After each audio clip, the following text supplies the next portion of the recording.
अस्सलामुअलैकुम नाज़रीन, to the point के साथ मैं मंसूर अली खान। प्रोग्राम में आपको खुशामदीद कहेंगे। नाज़रीन, अबलाग और पैगाम रसाई के लिए अल्फाज इंतहाई अहम होते हैं, लेकिन कहा जाता है कि एक तस्वीर 1000 अल्फाज से ज्यादा मौसर पैगाम दे जाती है।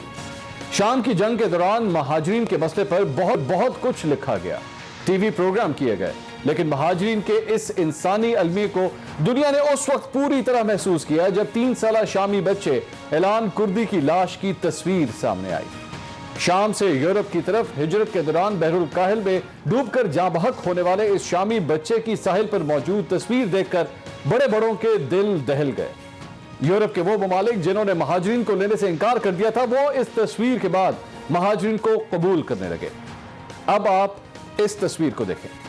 इस तस्वीर में एक डॉक्टर हसरत, मायूसी और परेशानी की तस्वीर बने बैठा है और नीचे हुकूमतें लॉकडाउन खोल रही हैं और लोग बाजारों और मार्केटों में एक बार फिर उसी तरह जमा हैं जैसे कोरोना से पहले थे। ना समाजी फासलों का ख्याल है और मास्क भी उतार कर फेंक दिया गया है। यह तस्वीर उस थके हारे मसीहा की है जिसने हमें बीमारी से बचाने के लिए अपनी जान की परवाह तक न की, सुबह शाम दुहाइयां दी कि इस बीमारी से किस तरह महफूज रहा जा सकता है, लेकिन हमारे कान पर जूं तक ना रेंगी। यही वो मसीहा हैं जिनकी 1000 के करीब तादाद हमारे इलाज की वजह से इस वायरस का शिकार हो गई और उनमें से कई खालिक हकीकी से जा मिले। मेरे कप्तान ने इन डॉक्टरों के सिवा हर किसी की बात सुनी, ताजरों की बात सुनी, दुकानदारों की बात सुनी, बिल मालिकान की बात सुनी, ट्रांसपोर्टर्स की बात सुनी, शॉपिंग मॉल्स वालों की बात सुनी और सबके कारोबार खोल दिए गए। अगर किसी की बात नहीं सुनी गई तो डॉक्टरों की नहीं सुनी, अगर किसी की बात नहीं मानी तो डॉक्टरों की नहीं मानी। जब से ये 14 तारीख से लॉकडाउन ईज आउट हुआ है और लोगों ने बाहर निकलना शुरू किया है, तो जो कोरोना के मरीजों की तादाद है वो अचानक से बढ़ गई है। पूरे पाकिस्तान में जो लॉकडाउन हो रहा है वो मजाक हो रहा है। यकीन जाने ये हजारों में नहीं है, अल्लाह माफ करे, ये माफ करे, इसकी तादाद बहुत ज्यादा है। कैसे बड़ा अजीब लगेगा अगर कहें कि ये लाखों में है। गवर्नमेंट से हमारी गुजारिश ये है कि इस लॉकडाउन को प्रोलॉन्ग करें। हम हाथ बांधने को तैयार हैं, हम पैर पड़ने को तैयार हैं, हम नहीं देख सकते इतनी हम बात। हम किस तरह से हम इसको कोप अप करेंगे? We can't. हमारे सिस्टम खत्म हो गया जो हम हालत हॉस्पिटल में देख रहे हैं। क्योंकि हमारे बूढ़े माँ बाप हैं, उनकी हिफाजत, हमें अपनी जान की तो परवाह नहीं है, लेकिन अपनी फैमिली की तो सबको परवाह होती है। नाज़रीन, ये प्रेस कॉन्फ्रेंस उस वक्त की गई जब मुल्क में कोरोना वायरस के केसेस 12,000 से भी कम थे, अमवात 300 से भी कम थी। जैसे जैसे डॉक्टर्स मुतालबा करते गए, मेरे कप्तान लॉकडाउन नरम से नरम करते गए। डॉक्टरों की यह पुकार सिर्फ 25 दिन पहले की है। इन 25 दिनों में क्या हुआ? जी, इन 25 दिनों में लॉकडाउन नरम से नरम तरीन किया गया, कारोबार खोले गए, लोग घरों से बाहर निकलते गए और आज पाकिस्तान में 44,000 तादाद है। यानी इन 25 दिनों में केसेस 12,000 से बढ़कर 44,000 और अमवात 300 से बढ़कर 950 तक जाने वाली हैं। ये डॉक्टर जब हमारी खातिर, हमारे बच्चों की खातिर हाथ जोड़ रहे थे तो कुछ हुकूमती लोगों ने उन पर सियासत का इल्जाम लगाया, कहा कि सिंध हुकूमत डॉक्टरों के जरिए सियासत कर रही है। लेकिन अगले ही दिन पंजाब के डॉक्टर भी यही फरियाद लेकर आ गए। इसके बाद खैबर पख्तूनख्वा, फिर बलोचिस्तान और इस्लामाबाद के डॉक्टर भी यही रोना रोते रहे कि खुदारा लॉकडाउन ना खोलें, पाबंदियां इतनी नरम ना करें कि हमारे अस्पताल मरीजों को संभाल ना सकें। मेरे कप्तान सबकी सुनते रहे, लेकिन जिनकी सुनना जरूरी था उनकी बात ना सुनी। आज यंग डॉक्टर्स ने पंजाब के दिल के सबसे बड़े अस्पताल PIC का हौलनाक नक्शा खींचा है। लॉकडाउन जब से स्टार्ट हुआ 2 माह हो चुके हैं, लेकिन आपको बताता चलूं कि आज तक हमें जो N95 मास्क मिले उनकी तादाद सिर्फ 774 थी। एक टाइम पर जो फोर्स काम कर रही है वो 2100 कुछ है। इस वक्त 48 के करीब स्टाफ मेंबर जो हैं वो मुतासर हो चुके हैं। ये अस्पताल ना सिर्फ हेल्थ स्टाफ के लिए, जहां पर वहां के लिए रिस्क बना, बल्कि यहाँ पर आने वाले हर मरीज के लिए रिस्क बन चुका है। इमरजेंसी में इस वक्त 200 के करीब मरीज मौजूद हैं, लेकिन अनफॉर्चुनेटली उनको देखने वाला जो है कोई डॉक्टर जो है, उसमें टोटल डॉक्टरों के पास 7 डॉक्टरों के पास इस वक्त जो है वो किट मौजूद है। आज इंतहाई हमें दुख के साथ ये कहना पड़ रहा है कि हम ये समझते हैं कि हमारा अस्पताल कोरोना के लिहाज से मरीजों के लिए सेफ नहीं है। इस वक्त भी हमने 4 अपने शोबे जो हैं वो बंद किए हुए हैं, जहां हम ये कहते हैं कि भाई ताफ्तान जो है वो बीमारी फैलाने का सबब बना, हमें ये डर है कि कहीं अस्पताल जो है ये बीमारी फैलाने का सबब न बन जाए। ना हमने लॉकडाउन स्मार्ट किया और ना हम इतने स्मार्ट हैं कि हम लॉकडाउन कर सकें। हम अपने आप को अमेरिका, इटली और इस वक्त रशिया बनाना नहीं चाहते। कपड़े आप उस वक्त खरीदेंगे जब आपके बच्चे और आपके माँ बाप मौजूद रहेंगे। नाज़रीन, ये डॉक्टरों की दुहाई आपने सुनी। आज सुबह प्रेस कॉन्फ्रेंस की गई थी और उसके बाद आज दिन भर की जो कुछ कार्रवाइयां हैं, अब जरा उसके ऊपर रोशनी डालते हैं। जहां पे ये बात की जा रही है कि डॉक्टरों को भी सियासत का निशाना बना दिया गया, वहां हमारे सियासतदान भी एक दूसरे पे इल्जामात लगाने से कतरा नहीं रहे। सुप्रीम कोर्ट में भी आज इस सिलसिले में कार्रवाई हुई, जो अस्कुद नोटिस है, और वहां पे जो चीफ जस्टिस ऑफ पाकिस्तान के रिमार्क्स है, चीफ जस्टिस के चंद रिमार्क्स मैं आपके साथ शेयर करता हूं। उनका ये कहना था कि कोरोना के मुश्तबा मरीज का सरकारी लैब से टेस्ट मुस्बत और प्राइवेट से मनफी आता है। सोशल मीडिया पर करंटीना सेंटर की हालत ज़ार की वीडियो चल रही है। एक दफा जो बंदा करंटीना सेंटर पहुंच गया वो पैसे दिए बगैर वापस नहीं आता, ये चीफ जस्टिस ऑफ पाकिस्तान ने कहा। उन्होंने कहा पाकिस्तान ने कहा हम सोमालिया की तरफ जा रहे हैं लेकिन बादशाहों की तरह रह रहे हैं। हुकूमत की सारी तवज्जो शहरों पर है, देहातों में कोई नहीं जा रहा।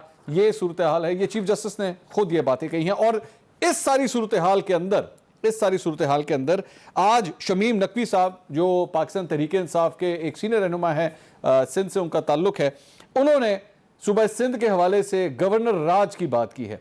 आज क्या फरमा रहे थे वो सुनिएगा जरा। मैं वफाक से अपील करता हूं, चीफ जस्टिस साहब से अपील करता हूं कि सिंध में आइन की धज्जियां उड़ाई जा रही हैं। इमरजेंसी का आर्टिकल 235, डायरेक्ट रूल 149(4) पूरे सिंध में हमें चाहिए। इस वक्त सूबे की सूरत हाल जितनी तेजी से खराब हो रही है, तो शिबली फराज साहब ने जो कुछ भी कहा हो, मैं यहां से फिर डिमांड करता हूं कि आखिर में अगर ये दो काम न करें तो गवर्नर रूल भी लगाने में कोई बुराई नहीं है। शिबली फराज साहब की उन्होंने बात की, गवर्नर रूल की बात की। गवर्नर रूल लगाने में भी कोई प्रॉब्लम नहीं है। शिबली फराज साहब ने आज एक प्रेस कॉन्फ्रेंस की और शहबाज शरीफ साहब के हवाले से उनका नाम ECL में डालने की वो बात कर रहे थे। शिबली फराज साहब ने क्या फरमाया, अब जरा वो सुनिएगा। एहतसाब से बचने के लिए वो नए इलेक्शन का ढोंग रचा देंगे तो उससे जो है तो एहतसाब उनका नहीं होगा। उनकी तो यही ख्वाहिश है कि शायद ये जो है इलेक्शन हो जाए और शायद मैं जीत जाऊं और फिर एहतसाब वही होगा जो कि हमारे ज़मानों में हुआ था। जो ECL में देखें जी, ये बिल्कुल ये आज की काबीना में तो डिस्कस नहीं हुआ, लेकिन इस पे बिल्कुल ये बात ज़ेर गौर है। ये बात ज़ेरे गौर है कि शहबाज शरीफ साहब का नाम ECL में डाल दिया जाए। अपने पैनलिस्ट का इंट्रोडक्शन कराता हूँ। पाकिस्तान तहरीक-ए-इंसाफ से हमायूं अख्तर खान साहब हमारे साथ मौजूद हैं। मुस्लिम लीग नून से मलिक अहमद खान साहब हमारे साथ मौजूद हैं और पाकिस्तान पीपल्स पार्टी की नुमाइंदगी कर रही हैं पलवशा खान साहिबा। मैं सबसे पहले हमायूं साहब के पास जाऊंगा। हमायूं साहब, सिंध में गवर्नर राज की बात और शहबाज शरीफ साहब का नाम ECL में डालने की बात, सर ये इस मौके पे तो कोऑर्डिनेशन की बातें होनी चाहिए थी। यहाँ पे तो लग रहा है कि मौजूदा हुकूमत सीधा हेड ऑन क्लैश की तरफ जा रही है इन जमातों के साथ। हमायूं साहब, क्या आप मुझे सुन सकते हैं? हमायूं साहब को हमारी आवाज नहीं आ रही गालिबन। पलविशा साहब, आप मुझे सुन सकती हैं क्या? पलविशा खान साहब जी, पलविशा साहबा, पाकिस्तान तहरीक-ए-इंसाफ की जानिब से सिंध में गवर्नर राज की बातें की जा रही हैं। वो कह रहे हैं कि आईनी तौर पर जो है वो ये ऑप्शन भी इस्तेमाल किया जा सकता है। सिंध की परफॉर्मेंस कोई खातिर खा नहीं है, क्या कहेंगे इस पर आप? मैं कहूँगी मंसूर के सबसे पहले तो फिरदौस शमीम नकवी साहब ने शायद इसको इस मामले में आइन नहीं पढ़ा कि गवर्नर राज लगाने के लिए क्या करना पड़ता है और क्या वो आइनी जरूरियात है जो पूरी करनी पड़ती हैं। दूसरी बात है कि पहली दफा ये नहीं कह रही, ये सब कुछ एक मुनज़्ज़म तरीके से उस वक्त ये रागनी शुरू होती है जब मुल्क किसी बहरान में होता है।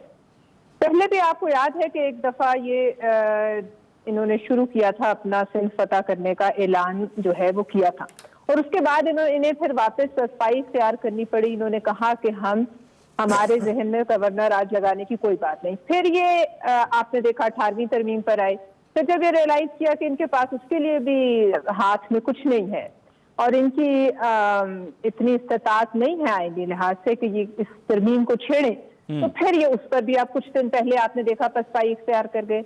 अब फिर से फिरदौस, एक्चुअली अब बात यह है कि हम भी एक वक्त ज़ाया ही करें, फिरदौस शमीम नकवी साहब की मुल्क के पॉलिटिकल लैंडस्केप में कोई ऐसी हैसियत नहीं है कि वो इतने बड़े बड़े ऐलानात करें। और अगर मैं ये शायद मुबालगा आराई ना हो, लेकिन इस इलेक्शन से पहले आपने तो इन्हें कभी नहीं देखा था, शायद इनके मोहल्ले से आगे इनकी पहचान नहीं थी, लेकिन इस इलेक्शन में अगर अल्लाह ने इन्हें इज्जत दे दी है तो ये अपनी मतलब इस्तात के मुताबिक बात करें। पूरे सूबे को, कभी आपके वजीर खारजा कहते हैं कि आपसे सुबह सिंध की बदबू आ रही है, तो आपको उस सूबे की तरफ जाने की क्या जरूरत है जिससे आपको बदबू आती है? आप उसी सूबे तक रहें जहां आपको जो है खाने पीने को सब मिला हुआ है। पंजाब की हालत देखें, और इस माहौल में कि जब एस्टिमेटेड जो हमारे पास एस्टिमेट्स हैं इस वबा के, वो ये कहते हैं कि जून की 15 तारीख तक कम से कम 2 लाख लोग इन्फेक्टेड होंगे। जून की 15 तारीख तक खुदा ना खास्ता तकरीबन 5000 के आसपास जो है वो इसमें हलाकतें होंगी। तो इन्होंने सोचा कि शायद ये अच्छा मौका है कि हम अपनी कारकर्दगी पे से पर्दा उठाएं। और जैसे आपने कहा, लॉकडाउन की जो सिचुएशन बाजारों में जा रही, उसके बाद आपको या मुझे कोई शक नहीं होना चाहिए कि हम किस किस्म की तबाही की तरफ जा रहे हैं। और ये नंबर्स में अगले 15 दिन में जिनको जो कॉन्ट्रैक्ट करेगा इस बीमारी को, जिसको ये लगेगी, तो आप मुझे बताइए कि उसके बाद, और आजकल ये बातें करने की ये कोई इनकी प्रायोरिटी ये है। एक वजीर खड़ा होता है, वो कहता है कि हमें ट्रंप फॉलो कर रहे हैं, हमें न्यूयॉर्क का मेयर फॉलो कर रहे हैं। दूसरे वजीर खड़े होते हैं, वो कहते हैं हमें सिंध से बदबू आ रही है। तीसरे एक मुशीर खड़े होते हैं, जुल्फी बुखारी साहब, जिन्होंने कप्तान से इसको हार पहना के एंट्री दी कोरोना को, वो खड़े होते हैं और वो अपने कंप्यूटर पे फोटोशॉप से खेलकर शहबाज शरीफ की वांटेड के पोस्टर्स, आपने भी देखे होंगे, बना के वो सोशल मीडिया पे रिलीज करते हैं। वजीर आजम साहब कहते हैं कि मैंने अर्तगल, पता नहीं वो कौन सा प्रोग्राम है, उसकी पता नहीं कितनी किस्तें देखनी है। आप मुझे बताइए, ये इमरजेंसी में किसी आपको एक हुकूमत की काबीना के बयानात नजर आ रहे हैं? शेख रशीद साहब खड़े होते हैं और कहते हैं 24 करोड़ पाकिस्तानियों ने टिकटें बुक करा ली हैं मेरी रेल की, जिसका नतीजा ये होता है कि जो चढ़ता है या कट के मरता है या जल के मरता है। कौन से 24 करोड़ पाकिस्तानी हैं जो ईद पे तमाम के तमाम रेलों में होंगे, और कौन सी वो रेलें हैं जिसमें 24 करोड़ पाकिस्तानियों जितने डब्बे हैं? ये तो कोई शेख रशीद साहब से पूछे। लेकिन आप इनकी जो सीरियसनेस है उसका अंदाजा लगाइए कि मौत दस्तक दे रही है, बाहर बारूदी सुरंग बिछी है जिसपे लोगों को कहने जाओ निकलो। मैं तो पहले दिन से लॉकडाउन के हक में नहीं था, मैं तो लॉकडाउन की नहीं। लेकिन पलवेशा साहबा एक सवाल, तो एसओपी पलवेशा साहबा एक सवाल के अब इसमें जो भी ये फैसला किया गया है, इस फैसले में तो आप लोग भी ये बराबर के शरीक है ना। सुबह सिंध के अंदर भी तो अब सब कुछ खोल दिया गया, सिर्फ क्या वफाकी हुकूमत को इसके लिए क्रिटिसाइज करना तो नहीं कर सकते ना मंसूर, हम शरीक नहीं है, हमें तो कहा गया है, तो हमें हुक्म दिया गया है, जिस हुक्म को हम उसकी जो है खिलाफवर्जी नहीं कर सकते।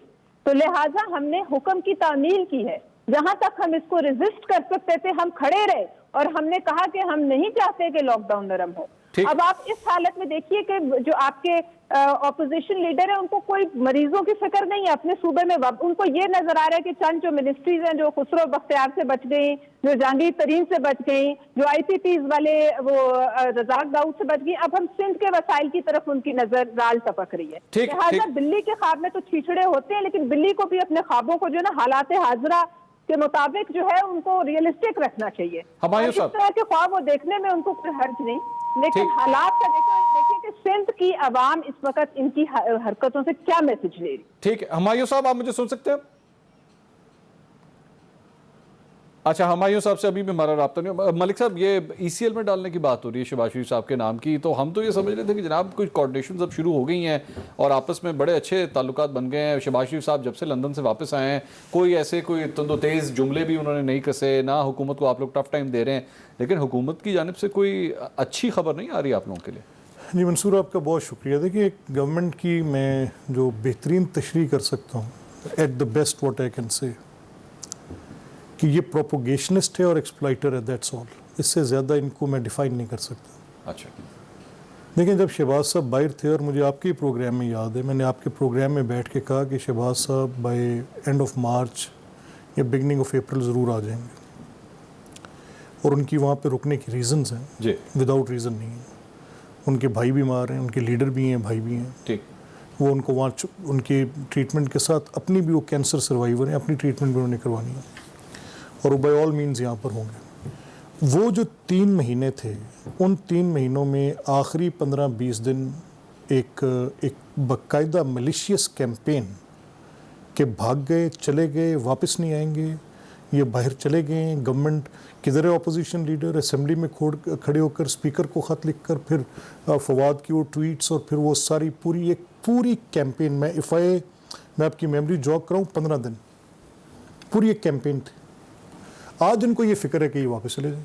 अब मलिक साहब, मेरा एक ज़रा सा एक क्वेश्चन यहाँ पे, गवर्नमेंट इस सिलसिले में स्टांस लेती है कि जनाब एहतसाब हम रोक तो नहीं सकते ना, कोरोना अगर चल रहा है तो एहतसाब ये तो नहीं कि एहतसाब बंद हो जाएगा। दूसरी बात आपने कहा कि ऑपोजिशन लीडर के तो ऑपोजिशन लीडर बाकी नहीं है ना, वो नेशनल असेंबली में नहीं गए। नहीं, ऐसे नहीं तो ये तो हकीकत है। नहीं, ऐसे नहीं है। देखिए, चीज़ें ट्रू पर्सपेक्टिव में आनी चाहिए।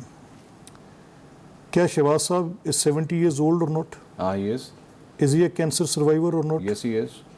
Is his immunity levels low to that where doctors say कि आपने कोरोना पे एक्सपोज नहीं होना? बिल्कुल ठीक। तो क्या मैं कोई एक सैडिस्टिक प्लेयर लेने वाला आदमी हूँ कि उनको कहूँ कि धक्का खाएं जाके अपने आप को कोरोना को इनवाइट करें? लेकिन सर इसका फिर एक जवाब ही आता है कि if he is healthy, he is not healthy। नहीं, दिस इज नॉट। फिर कोई किसी और को ये जगह दे दे। ये दिस इज नॉट इट। अच्छा, ठीक है। हमने उनको अभी पूरी पार्टी ने उनको रिक्वेस्ट की, एडवाइस किया कि आप, क्योंकि अभी कोरोना में आपको एक्सपोज नहीं होना चाहिए, तो आपको नहीं होना चाहिए। नंबर 1, वो अपनी जिम्मेदारियां बतौर अपोजिशन लीडर बड़े एहसन तरीके से निभा भी रहे हैं। ठीक। जब आपकी पेंडेमिक की सूरत हाल होती है और वबा फैली होती है, इन सूरत हाल में पॉलिटिक्स करने की ख्वाहिश चंद ताले आजमाओं को हो सकती है, फॉर्चून हंटर्स को हो सकती है। हाँ। और ये जो गवर्नमेंट के अंदर बैठे एक्सप्लॉइटर्स हैं टू देयर ओन गेन, देखें ना, ये तो कोरोना की रिलीफ एक्टिविटी करते हैं तो उसकर भी अपने पॉलिटिकल गेन के लिए पॉइंट स्कोरिंग करते हैं। ठीक। ये तो कोरोना में अगर कुछ इन्होंने थोड़ी बहुत एफर्ट की या इन्होंने कोई एक आधा एडमिनिस्ट्रेटिव एक्शन लिया, उसकी भी पॉलिटिकल माइलेज लेने की कोशिश की। ये मुझे बताएं ना कि किस जगह पर कभी कोई एक आदमी ये परसीव भी कर सकता है, तसव्वुर भी कर सकता है कि ये कहते हैं कि हमने रिलीफ एक्टिविटी की। वो रिलीफ एक्टिविटी की जितनी माइलेज लेने की कोशिश गवर्नमेंट ने की, वो आपसे और मुझसे छुपी है कि ये बेनज़ीर इनकम सपोर्ट प्रोग्राम के पैसे देने पर आपने। मेरा सिर्फ ये कहना है, क्या शहबाज साहब के ऊपर कायम किए गए मुकदमात में उनका कंडक्ट ये कहीं जाहिर करता है कि नैब को उन्होंने फ्लाउट किया? He's not been able to answer फिर भी। नहीं, उनका अब तक जितने भी उनके इंटरव्यूज हुए हैं। कम ऑन स्ट्रेट बताएं मुझे। अच्छा, कल उन्होंने एक इंटरव्यू दिया और उनसे बड़ा एक पॉइंट ब्लैंक सवाल किया गया कि जनाब आपके ऊपर नैब की जानिब से बड़े सवेर एलिगेशंस आ रहे हैं कि मनी लॉन्ड्रिंग होती रही है आपके कैश बॉयज़ की जानिब से, उनके ऊपर फेक अकाउंट्स खुले हुए। होल्ड इट हियर मंसूर जी, यही रोक लें। देखिए, जो ये शहजाद अकबर फ्लो चार्ट बना रहे हैं, जी, वो एविडेंस को फैब्रिकेट कर रहे हैं, गलत बयानी कर रहे हैं, झूठ बोल रहे हैं। Take him to court. We will. नहीं, कब? देखिए, प्रॉब्लम तो बार-बार कहते हैं कि मैंने तुझे चैलेंज कर दिया, नहीं, ऐसे नहीं होता ना। दिस इज नॉट समथिंग कि मैं किसी पंचायत में बैठा हूं, this is process of law. अच्छा, मसला सिर्फ ये है कि उसने जो कुछ भी कहा है, हम उस सारी चीज़ को कि उन्होंने गलत बयानी की है, पहले कोर्ट ऑफ लॉ में गलत साबित करने के पाबंद हैं। ठीक है। शहजाद अकबर नैब के सवालात हमसे पूछ रहे हैं। अच्छा। और अगर नैब के यही सवालात हैं तो दे does not even merit a single answer. ठीक। उसकी वजह यह है कि नैब मुझसे वो सवाल पूछ रही है जिनके तमाम तर जवाबात हम एफबीआर को दे चुके। अच्छा। हम उनके तमाम तर जवाबात एससीसीपी को दे चुके। हम तमाम तर जवाबात अपने इनकम टैक्स रिटर्न्स में दे चुके। अब नैब जो वो क्वेश्चंस निकाल रही है, क्या निकाल रही है? नैब का कंडक्ट स्टार्ट होता है करप्ट प्रैक्टिसेस पर जी, और करप्ट प्रैक्टिसेस पब्लिक मनी पे। नैब मुझसे पूछ रही है जिनके लिए 3 और इदारे बने हुए हैं, वो अदारे जो मेरे प्राइवेट बिजनेसेस को देखने के जिम्मेदार हैं। नैब रिडंडेंट कर रही है। अगर मैं लीगली, आप मुझसे एक बात ही गलत कर दें, आप मुझे कहें कि मलिक साहब आप मुझे ये बताएं काइंडली कि ये काम आपने जो किया है ये सीपीसी में फॉल करता है, यानी सिविल प्रोसीजर कोड में फॉल करता है? इजाजत एक जुमला, सिर्फ एक जुमला जी बोले, या क्रिमिनल प्रोसीजर कोड में? अच्छा, अगर आप मुझसे सीपीसी में सिविल प्रोसीजर कोड में पूछेंगे तो मैं जवाब दे ही नहीं पाऊंगा। मुझे यहाँ पे एक सवाल मेरा ये बनता है कि being a public office holder, Shahbaz Sharif साहब जब एक पब्लिक ऑफिस होल्डर थे, उस दौरान उनके कारोबारी जो भी सेटअप्स हैं, प्रोजेक्ट्स हैं, उसके अंदर उनके फर्म में काम करने वाले लोगों के अकाउंट्स के अंदर अगर अरबों रुपए की ट्रांजैक्शंस हो रही हैं। होल्ड ऑन, यही रोक लें जी। आप ये सजेस्ट कर रहे हैं कि मेरा एक मेरी कंपनी का कोई एम्प्लॉई जो कि प्रिक्योरमेंट का काम करता है, ठीक है, और वो किसी शुगर के लिए बगास खरीदता है, ठीक है, तो वो मेरे अकाउंट से खरीदेगा? This is what you are suggesting? वो कहने के आप किसी मिल नहीं, नॉट एट ऑल। अच्छा, वो मेरे जो रेगुलर बिजनेसेस हैं, जो मेरी कंपनी की रेगुलर ट्रांजैक्शंस हैं, वो मेरी लॉफुल कंपनीज को भी पेपर कंपनीज के तौर पे प्रोजेक्ट कर रहे हैं शहजाद अकबर। अच्छा, शहजाद अकबर का हादसा ये है कि शहजाद अकबर को मेरे खिलाफ प्रोसीड ऑफ क्राइम नहीं मिली। ठीक। या शहजाद अकबर ये एलेज करते कि मैंने पावर प्रोजेक्ट्स में ये करप्शन की। अच्छा। या शहजाद अकबर ये एलेज करते कि मैंने मुल्तान मेट्रो या इस्लामाबाद या पिंडी मेट्रो या लाहौर मेट्रो में ये करप्शन की। हाँ। या शहजाद अकबर ये एलेज करते कि मैंने मोटरवेज में से ये कमीशन लिया। या शहजाद अकबर ये एलेज करते कि मैंने किसी प्रोजेक्ट से गर्जे के कोई आप बात कर लें ठीक, कि ये करप्शन करप्ट प्रैक्टिसेस है। अब शहजाद अकबर क्या कर रहे हैं? Shahzad Akbar is running after my private businesses. अच्छा, शहजाद अकबर उनके अंदर से जाके उनकी बैंक स्टेटमेंट्स निकालते हैं। हाँ। अगर आपके साथ मेरा कोई प्राइवेट बिजनेस है, उस प्राइवेट बिजनेस में पूछते हैं कि मंसूर अली खान शो करता था, आप उसके शो पे फलां दिन गए थे, आपके अकाउंट में मंसूर अली खान के पैसे क्यों आए? ठीक। और इस चीज की तस्दीक नहीं करता कि मंसूर का सिर्फ काम शो करना नहीं, उसका अपना कोई और बिजनेस भी है और वो शायद किसी काम के अंदर आपके साथ अलाइन भी है। और इसमें क्या कॉन्फ्लिक्ट ऑफ इंटरेस्ट है? ठीक। जब मेरा पंजाब गवर्नमेंट से डायरेक्टली मैं किसी चीज का बेनिफिशियरी नहीं, पंजाब गवर्नमेंट से मैंने कोई इस्तिफादा हासिल नहीं किया, पंजाब गवर्नमेंट से मेरे बिजनेसेस को कोई सपोर्ट नहीं मिल रही, तो केड़ा कॉन्फ्लिक्ट ऑफ इंटरेस्ट यार? कोई कॉन्फ्लिक्ट ये क्या कैसा? हमायूं साहब, आप मुझे सुन सकते हैं आप?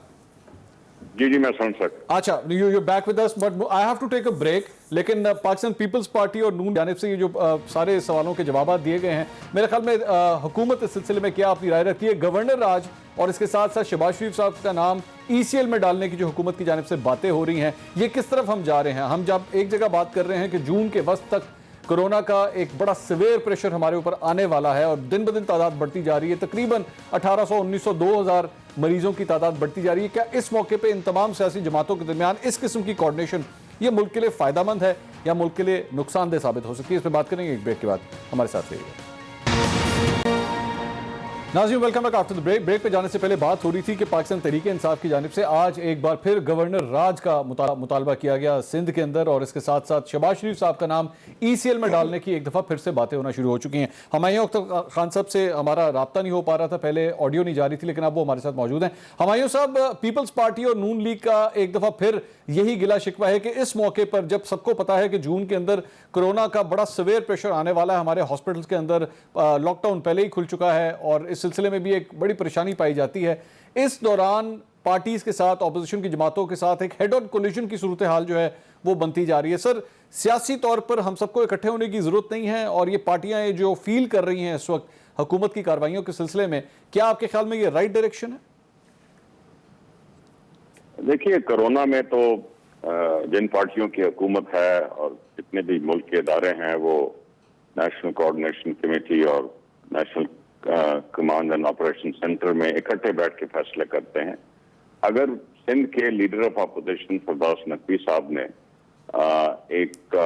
कहा है कि हालात सिंध के उनकी नज़र में ठीक नहीं है और गवर्नर राज लग जाना चाहिए, तो गवर्नर राज किसी के इस तरह के फैसले से तो लगता नहीं। हमारे आइन के मुताबिक उसका एक काफी लंबा प्रोसीजर है, जॉइंट हाउस में वो अप्रूव होना होता है और एक सर्टन शॉर्ट पीरियड के लिए होना होता है। मैंने तो किसी और से इस्लामाबाद में या किसी जो डिसीजन मेकिंग सर्कल्स हैं PTI की गवर्नमेंट के, उसमें ये बात नहीं सुनी।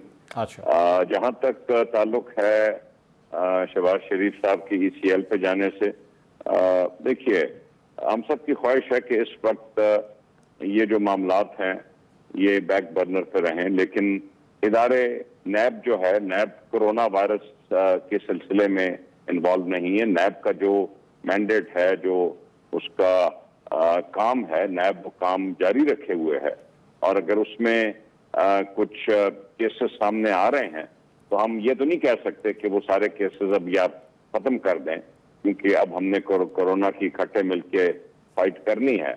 अलबत्ता नैब जो केस बनाएगी, अगर बनाती है, रेफरेंस फाइल करती है, तो उसमें एक पूरी वो प्रोसिक्यूशन वो होगी, उसमें पूरा डिफेंस होगा और उसमें देखते हैं क्या नतीजा होता है। और उसके नतीजे में अगर नैब हुकूमत को ये कहेगी कि इस शख्स को ECL पे डाल देना चाहिए, तो हुकूमत उसको कंसिडर करेगी। लेकिन बेयर इन माइंड कि तकरीबन सारे का सारा शरीफ खानदान जो है इस वक्त मुल्क से बाहर है। ऐसे भी लोग बाहर बैठे हैं जिन पे केसेस हैं, ऐसे भी लोग बाहर बैठे हैं जो कन्विक्टेड हैं। सिर्फ वो हमजा शहबाज साहब इस वक्त जेल में है, वरना तो सारे के सारे बेल पे हैं या मुल्क से बाहर बैठे हैं। ठीक। मैं तो इस मामले में सिर्फ यही कहूंगा। अच्छा हुमायूं साहब, लेकिन इसमें हैरानगी की बात नहीं है कि काफ लीग के हवाले से जब नैब हरकत में आता है तो आपके इत्तेहादी भी हैं और तारिक बशीर चीमा साहब वो इस सिलसिले में वज़ीर आज़म से जाके मिलते भी हैं, उसके बाद अपनी एक कंप्लेंट भी वहाँ पे रखते हैं। वज़ीर आज़म उनको यकीन दहानी कराते हैं कि जी मैं 24 घंटे के अंदर अंदर इस मैटर को देखूंगा। तो ये फैसिलिटी जो है इत्तेहादियों के लिए अवेलेबल है, लेकिन जब बात नून लीग की आती है या अपोजिशन जमातों की आती है तो फिर यहाँ पे ये स्टांस लिया जाता है कि जनाब इदारे अपना काम कर रहे हैं, हम जारी बात है उसके अंदर मुदाखलत नहीं कर सकते। मंसूर अली खान, देखिए मेरी बात सुने, अगर तारिक बशीर चीमा जाके प्राइम मिनिस्टर साहब से मिलते हैं और अलायंस पार्टनर हैं और कोई वो उसमें गिला करते हैं तो प्राइम मिनिस्टर ने ये तो नहीं कहा कि भाई केस भी मैंने लगवाया था, मैं जवाब भी मैं देता हूँ। प्राइम मिनिस्टर ने कहा है कि मैं अपने सोर्सेस से पता करके बताऊंगा कि क्या हो रहा है। उन्होंने ये हरगिज नहीं कहा कि वो किसी किस्म का इस केस पे इन्फ्लुएंस अपना डालेंगे। ठीक है, तो मतलब no one is above the law, और जो लॉ है वो अपना उसी तरह कोर्स लेता रहेगा, चाहे वो इत्तेहादी हो या ऑपोजिशन में हो। I think we should be stop being blamed for the actions of NAB. देखिए एहतसाब ब्यूरो जो था 1997 का, हेडेड बाय सैफुर रहमान, वो डायरेक्टली प्राइम मिनिस्टर सेक्रेटेरिएट का हिस्सा था। सैफुर रहमान साहब बैठते ही प्राइम मिनिस्टर सेक्रेटेरिएट में थे। वो आप कह सकते हैं कि एग्जीक्यूटिव के कंट्रोल में था। ये जो ऑर्डिनेंस है और जो कि अभी तक एक्ट नहीं बना और इस 21 साल से एक्ट नहीं बना और पीपल पार्टी और PMLN की हुकूमतें पूरा अपना दौर गुजार चुकी हैं। हाँ। ये एक ऑटोनमस इदारा है, इसमें हुकूमत का कोई अमल दखल नहीं होता कि नैब क्या करेगी, क्या केस बनाएगी और उसको कैसे प्रोसिक्यूट करेगी और क्या प्ली बार्गेन करेगी। ठीक है, अच्छा मैं एक आपको शहबाज शरीफ साहब ने कल एक इंटरव्यू दिया है और पंजाब में राब्तों के हवाले से मैं जरा थोड़ा सा टॉपिक चेंज करना चाह रहा हूं। पंजाब के अंदर सियासी राब्तों के हवाले से कुछ बातचीत हुई है काफ लीग के साथ। शहबाज शरीफ साहब इस सिलसिले में क्या फरमा रहे हैं, जरा सुनिएगा, फिर मैं एक खबर भी साथ शेयर करता हूं आपको। सुनिएगा क्या फरमा रहे थे शहबाज शरीफ साहब। Nothing is impossible in the field of politics. Politics is an art of possibilities, मैं बताऊं आपको। तो अगर काफ लीग कल को हमारे इख्तिलाफात थे तो मैंने पब्लिकली कहा कि हमारे अब उनसे कोई इख्तिलाफात नहीं है, हमारे कोई अब उनसे इख्तिलाफात नहीं है और nothing is impossible in the field of politics. Malik साहब, ये बड़ी तब्दीली आ गई, काफ लीग के साथ इतने अच्छे ताल्लुकात हो गए। नहीं देखिए मंसूर, मैं आपकी इजाज़त से बड़ी बेसिक बात यह है कि आप परफॉर्मेंस बेस्ड, क्या PMLQ वालों का परफॉर्मेंस बेस्ड एतराज़ आपने नहीं सुना गवर्नमेंट के खिलाफ एज अ लाई? वो मैंने तो नहीं एतराज़ किया। ठीक, क्या आपने उनके स्पोक्स पर्सनस को आके ये कहते नहीं सुना कि करप्शन की इंतहा हो गई है? ठीक है, 5,000 का रेट 50,000 पे चला गया। ठीक है, क्या आपने उनको ये नहीं कहा कि बाहर जाएंगे लोग हमें गिरबान से पकड़ेंगे? काफ लीग के अंदर ये बिल्कुल तासुर मौजूद है कि नून लीग की डिलीवरेंस 1000 दर्जे बेहतर थी। अच्छा, तो उनकी पार्टी के अंदर बेशुमार दफ़ा हमारे उनसे मेल मुलाकात है, बड़े अच्छे तल्लुकात हैं। मैं नून में हूँ, मैं काफ में मैं रहा हूँ, हमें कोई ऐसी मुस्लिम लीग का बुनियादी देखिए मसला क्या है। सर परवेज इलाही साहब, मेरी बात तो सुनिए, परवेज इलाही साहब को इमरान खान साहब ने एक जमाने में डाकू कहा, मेरी बात तो सुनिए, और उसके बाद उनसे इत्तेहाद कर लिया। देखिए आप लोगों ने उस वक्त खुद कहा कि जनाब यू टर्न ले लिया। नहीं, मेरी बात, जब आप लोग यू टर्न ले रहे तो उसको पिनपॉइंट ना किया जाए। ये पहले आप ख्वाहिश तो देखें ना कि किसकी क्या है। जो आप पहले सवाल हुमायूं साहब से पूछ रहे थे, यहाँ मामला थोड़ा सा उल्टा है। अच्छा, यहाँ all are equal before law वाली बात नहीं है, यहाँ few man are more equal, या उनका कुछ ज़्यादा मामला है इक्वलिटी का। अच्छा, यहाँ मामला ये है कि पहले नैब के ऊपर, जैसे हुमायूं साहब ने कहा, 97 में एग्जीक्यूटिव का एहतसाब ब्यूरो पे कंट्रोल था, अब नैब का कंट्रोल है हुकूमतें बनाने और गिराने में, ये फ़र्क है। अच्छा, और ये बात मैं नहीं कह रहा, ये चेयरमैन नैब खुद कह रहे हैं। जावेद चौधरी के साहब का कॉलम आज भी अभी तक बगैर तरदीद के पड़ा है, विदाउट नॉट अ सिंगल उसके ऊपर किसी ने कहा कि ये गलत बात उन्होंने की है, ये मैंने नहीं कहा, आज भी मौजूद है, आज भी मौजूद है। तो ये कुछ चीज़ें जो हैं, जो हमजा शहबाज शरीफ का क्या गुनाह है? 1 साल से क्या नैब का लॉ ये डिमांड नहीं करता कि 3 माह के अंदर रेफरेंस फाइल होगा? ठीक, 1 साल से जेल में पड़ा है for no reason, not a case, single case. ठीक है नाज़रीन, एक ब्रेक, उलवेशा साहिबा के पास जाएंगे और मैं दोबारा यही सवाल रखूंगा कि पाकिस्तान तहरीक इंसाफ पे यू टर्न लेने का इल्ज़ाम आता है, लेकिन जब दीगर सियासी जमातें अपने पुराने दिए गए बयानात से इनराफ करें और वो आपस में इत्तेहाद करें, तो क्या उनके ऊपर यू टर्न के इल्ज़ामात नहीं लगने चाहिए? मजीद बात करते हैं ब्रेक के बाद, हमारे साथ रहिए।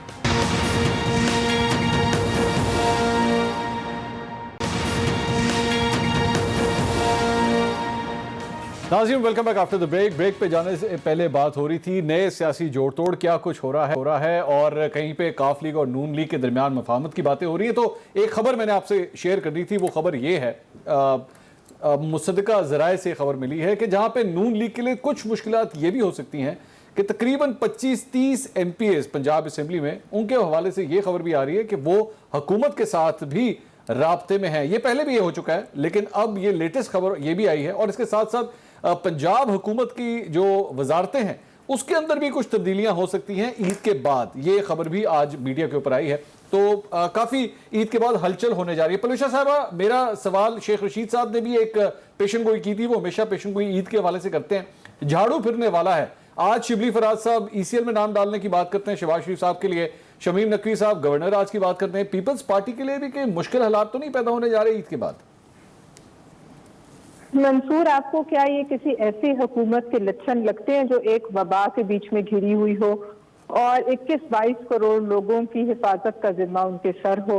आपने खुद आज फिरदौस शमीम नकवी साहब की बात पे तो मैं इसलिए ज्यादा फोकस नहीं करूंगी कि उन्होंने शायद आइन के वो आर्टिकल्स पढ़े ही नहीं, तो उनको पता हो कि गवर्नर रूल उस वक्त लगता है जब बैरूनी जाहरियत, जंग या अंदरूनी डिस्टर्बेंस इतनी हो कि सदर को लगे कि वो सूबाई हुकूमत के कंट्रोल में नहीं, तो वो ऐवान जो है सूबाई हुकूमत का उसको प्रोमलगेट करे, या फिर जैसे हुमायूं अख्तर साहब ने कहा यहाँ आकर दोनों ऐवानों से 10 दिन के अंदर पास हो। ये करने की अभी हुकूमत में सकत नहीं। अच्छा। लेकिन चूंकि ये इस वबा में बुरी तरह घिर चुके हैं, इनकी नाअहली नजर आई है, तो ये अब इनको जो है डाइवर्ट करने के अटेंशन तरीके हैं। अब आप आज का देखिए बयान से, मैं एक मिनट पलूशा साहब, यहाँ पे एक सवाल यहाँ पे, अभी आपने थोड़ी देर पहले ये जो क्लॉजेस बताई, जो वजूहात बताई जिसकी वजह से गवर्नर राज लग सकता है, आपको याद होगा एक दफा आप लोगों ने भी गवर्नर राज लगाया था पंजाब के अंदर, क्या उस वक्त भी यही सूरत हाल थी? क्या वाकई कॉन्स्टिट्यूशन को उसी तरह उसकी स्पिरिट में फॉलो किया गया था? देखिए, उस वक्त जो भी सूरत हाल थी ऐसी सूरत हाल तो नहीं थी, लेकिन उसके बाद 18वीं तरमीम हुई और हमने अगर कोई गलत भी किया तो हमने अपना गलती को रियलाइज किया और 18वीं तरमीम के बाद ये दरवाजा बंद किया गया। लेकिन अभी आप मुझे बताइए कि जब वो हुआ तो उस वक्त कोई वबा नहीं थी मुल्क में। फेडरल गवर्नमेंट जो है उसके जिम्मे 21-22 करोड़ लोगों की जानों का तहफ़्फ़ुज़ जो है वो इस तरह नहीं था कि जिस तरह आज है। दूसरी बात है, आज शिबली फराज साहब की अगर आप स्टेटमेंट देखिए तो आज जब आई वो टेलीविजन पर, मैंने सोचा शायद कोई कोरोना के हवाले से बड़ा ऐलान होगा, लेकिन उन्होंने कहा कि हुकूमत वक्त पूरा करेगी। मुझे आज ये लगता है कि हुकूमत तो शायद वक्त ये पूरा करे, लेकिन अगर उस हुकूमत ने वक्त पूरा किया तो पाकिस्तान के अवाम अपना वक्त पूरा नहीं करेगी, जो इनके हालात हैं। आप ये देखिए कि इसी असना में कि जब ये हालात खराब हो रहे थे तो उस्मान बुज़दार साहब, जो सबसे ज्यादा के बाद पंजाब अफेक्टेड है नंबर्स के हवाले से, साथ साथ ही हैं, वो जाकर इसी असना में एक इफ्तिताह करने चले गए अपने इलाके में। अपने वालिद साहब के नाम पर उन्होंने अस्पताल का इफ्तिताह किया।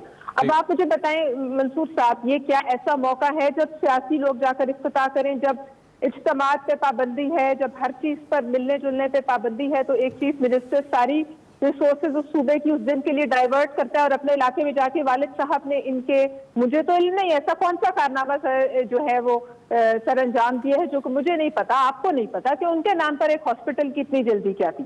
फिर आप ये देखिए कि आज जो कुछ भी ये कह रहे हैं, आपने कहा यू टर्न, मुझे ये बताइए कि इसमें ऐसी यू टर्न शायद ये जो सियासी लोग आपस में मिलते हैं ये बिल्कुल होता है। मैं चाहते आप इसको जो मर्जी कह लें, हमने किया, हमने रिकन्सिलिएशन का एक कॉन्सेप्ट उस वक्त हम लेकर आए और हमने सबको जो है एक कौमी मफाद में जो है उनको साथ लेकर चले। लेकिन आप मुझे बताइए कि यू टर्न का जाविया जब 180 डिग्री हो जाता है ना, तो वो हजम करने से जरा हजम नहीं होता। और अगर आप यू टर्न लेने से पहले इतनी बड़ी बड़ी दावे करें कि फलाना चोर है, MQM कातिल है, अच्छा फिर आप कहें कि जी मैं कर्जे लेता तो मैं खुदकुशी करता, आप कहें लोटे मिले तो हुकूमत ना मिलाऊं, फिर आप देखते हैं जहाज आता है और उड़ता है, सारे लोटे जमा करके भागवती का कुंभा बन जाता है।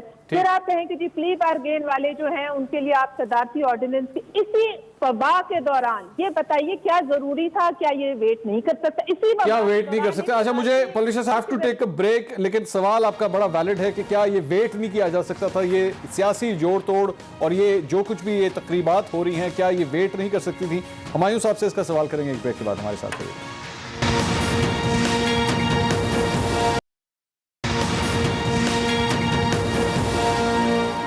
नाज़रीन, welcome back after the break. बात हो रही थी सियासी जोड़ तोड़ की और किस तरह हुकूमत अपनी हिकमत अमली बना रही है।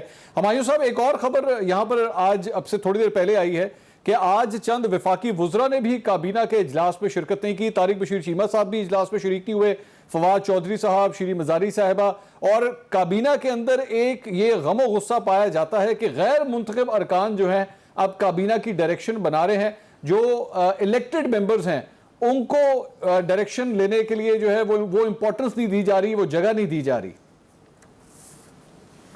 पहले तो मैं ये जो जोड़ तोड़ की आपने बात की है, आई थिंक हमें मंसूर अली खान ये नहीं बोलना चाहिए कि काफ लीग इलेक्शन से पहले पीटीआई की अलायंस पार्टनर बनी थी और सीट एडजस्टमेंट के तहत आज इनकी जितनी भी प्रेजेंस है पंजाब में या वफाक में, वो एक सीट एडजस्टमेंट के तहत जिसमें इनकी कामयाबी में पीटीआई का पूरा हिस्सा है। अच्छा, ये काफ लीग के चौधरी साहबान बड़े समझदार सियासतदान हैं और वो बातचीत और जेस्चरिंग के अलावा आई एम श्योर उनको मालूम है कि उनकी स्टॉक खराब होगी अगर वो अब तो मैंने अपनी 30 साल की सियासत में आज तक नहीं देखा कि सिटिंग गवर्नमेंट जो है वोट ऑफ नो कॉन्फिडेंस के जरिए खत्म हो गई हो, आज तक नहीं देखा। और चौधरी साहबान को भी पता है और चौधरी साहबान को भी मालूम है कि उनकी साख बिल्कुल खत्म हो जाएगी अगर उन्होंने ये किया। बहुत शुक्रिया हुमायूं साहब, मलिक अहमद खान साहब और पलविशा खान साहब। नाज़रीन, कल मुलाकात होगी। अल्लाह हाफ़िज़।